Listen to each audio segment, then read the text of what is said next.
অনন্ত জীবনের গান গাই। এই যে বাংলা ভূখণ্ড আছে, এই বাংলা ভূখণ্ডের সমগ্র জাতিসত্তাকে যদি আমরা একটি ব্যক্তি বা একটা মানুষ হিসাবে যদি কল্পনা করি, তাহলে আমরা দেখতে পাব যে এর ভিতরে একটি চৈতন্য জাগ্রত করেছেন রবীন্দ্রনাথ ঠাকুর। রবীন্দ্রনাথ ঠাকুর যে চৈতন্যটা জাগ্রত করেছেন সেটা হচ্ছে মানবতাবাদ এবং আত্মিক উন্নয়ন।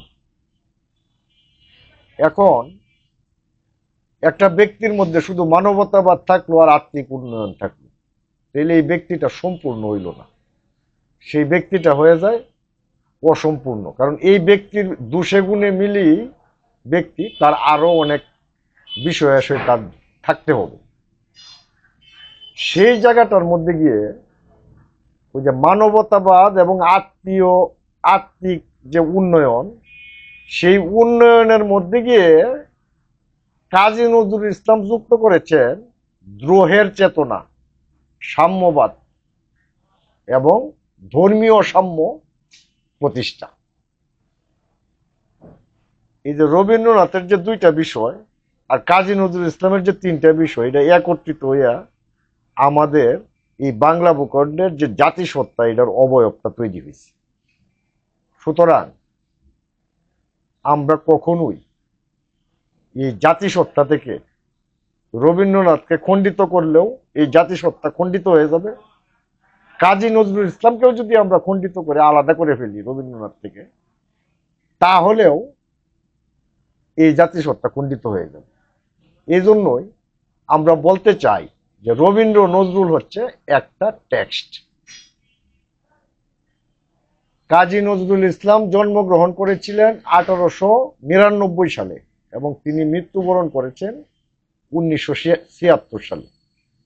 তিনি জন্মেছিলেন ব্রিটিশ ভারতে এবং এই ব্রিটিশ শাসিত অঞ্চলে পশ্চিমবঙ্গের বীরভূম জেলার আসানসোল নামক স্থানে, এবং তিনি মৃত্যুবরণ করেছেন বাংলাদেশ নামক একটি রাষ্ট্রে, যে রাষ্ট্রটি পরে 1971 সালে তৈরি হয়েছে, সেই রাষ্ট্রের ঢাকায়। এর মধ্যবর্তী সময়ে তিনি একটা সময় পার করেছেন আমাদের ত্রিশালে। সেইখানে ওই একজন দারোগার আশ্রয়ে তিনি ছিলেন বলে জানা যায়।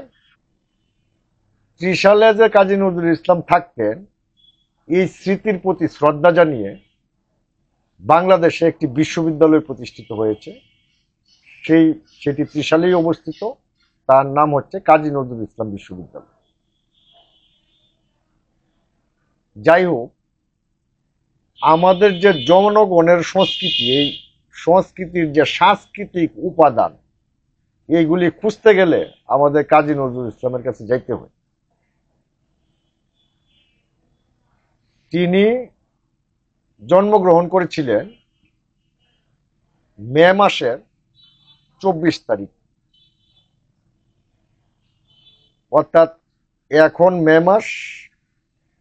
এই মে মাসের 24 তারিখই হচ্ছে তার জন্ম জয়ন্তী। এই জন্ম জয়ন্তীতে আমি এরকম একজন বিরল প্রতিভার অধিকারী কবিকে শ্রদ্ধা জানাই।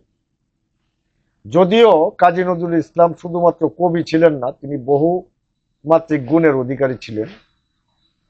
তিনি একজন বৈষম্য বিরোধী মানুষ ছিলেন। তিনি সাম্যের গান গেয়েছেন এবং তিনি ধর্মীয় সাম্যকে মানুষের সামনে উপস্থাপন করেছেন।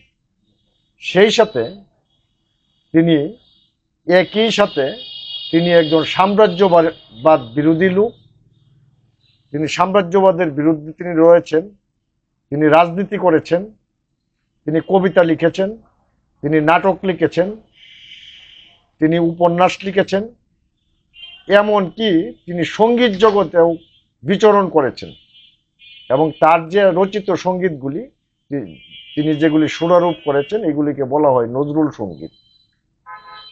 এই বহুমাত্রিক প্রতিভা থাকার পরেও কাজী নজরুল ইসলামকে আমরা কবি হিসাবেই চিনি। আর তিনি ধর্মীয় সাম্য প্রতিষ্ঠা, তার একটি কবিতা পড়লেই আমরা বুঝতে পারবো তিনি ধর্মীয় সাম্য কতটুকু প্রতিষ্ঠা করার চিন্তা করেছিলেন। সেটা হচ্ছে, গাহি সাম্যের গান, মানুষের চেয়ে বড় কিছু নাই, নহে কিছু মহিয়ান, নাই দেশ কাল পাত্রের ভেদ, অভেদ ধর্ম জাতি, সব দেশে সব কালে ঘরে ঘরে তারা মানুষেরই জ্ঞাতি।